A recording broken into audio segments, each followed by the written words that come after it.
Kjo histori islame do t'ju ndryshoj jetën. Një rrëfim që zgjon zemrën dhe e kthen shpirtin te Allahu.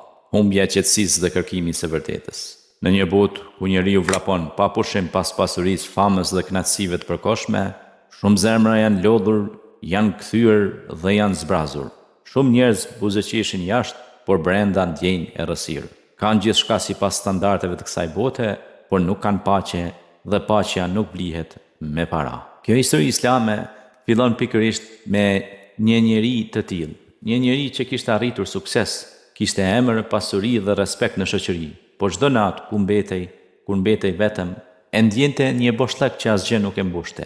Zemra i rrihte fort, mendimet nuk e linin të qetë dhe shpirti i tij kërkonte diçka që ai ende nuk e kishte gjetur. Një natë i lodhur nga mendimet, ai ul dhe tha me zë të ulët: "Nëse ekziston e vërteta, ma trego.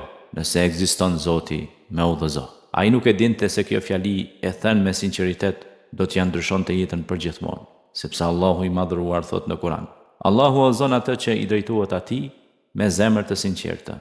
Kjo ishte nata kur filloi udhëtimi i tij drejt dritës, takimi që ndryshon gjithçka. Pas disa ditësh, ai u përball me një situatë të thjeshtë, por vendimtare. Në rrugë pa një njeri të varfër, me rroba të vjetra, por me fytyrë të qetë dhe sy plot dritë. Ky njeri po përshpëriste diçka. Kur u afrua, dëgjoi fjalë që nuk i kishte dëgjuar kurrë më parë, me kaq qetësi, elhamdulillah për çdo gjë. I habitur e pyeti: "Si mund të falenderosh kur je në këtë gjendje?" I varfri buzëqeshi dhe tha: "Sepse kam diçka që shumë njerëz nuk e kanë, imanin dhe qetësinë e zemrës." Këto fjalë e goditën si rufe. Ai kishte gjithçka, por nuk kishte atë që ky njeri e quante pasurinë më të madhe. I varfri vazhdoi: "Kjo botë është provë. Sot je i pasur, nesër i varfër, sot je i shëndetshëm, nesër i semur. Por ai që e ka lidhur zemrën me Allahun nuk humbet kurrë." Atë ditë, për herë të parë, ai ndjeu se dikush po i fliste drejt për drejt zemrës së tij. Pendimi dhe kthimi tek Allahu. I tronditur nga ky takim,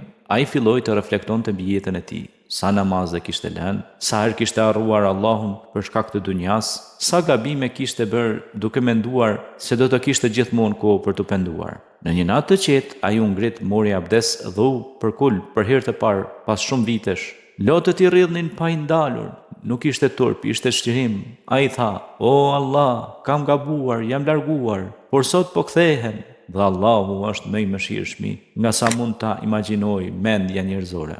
Pejgamberi Muhammed a.s. ka thënë: "Allahu gëzohet më shumë me pendimin e robit të tij se sa një njeri që gjen devën e humbur në shkretetir." Që nga ajo natë, jeta e tij filloi të ndryshoj. Jo sepse u bën mrekulli materiale, por sepse zemra e tij u mbush me dritë.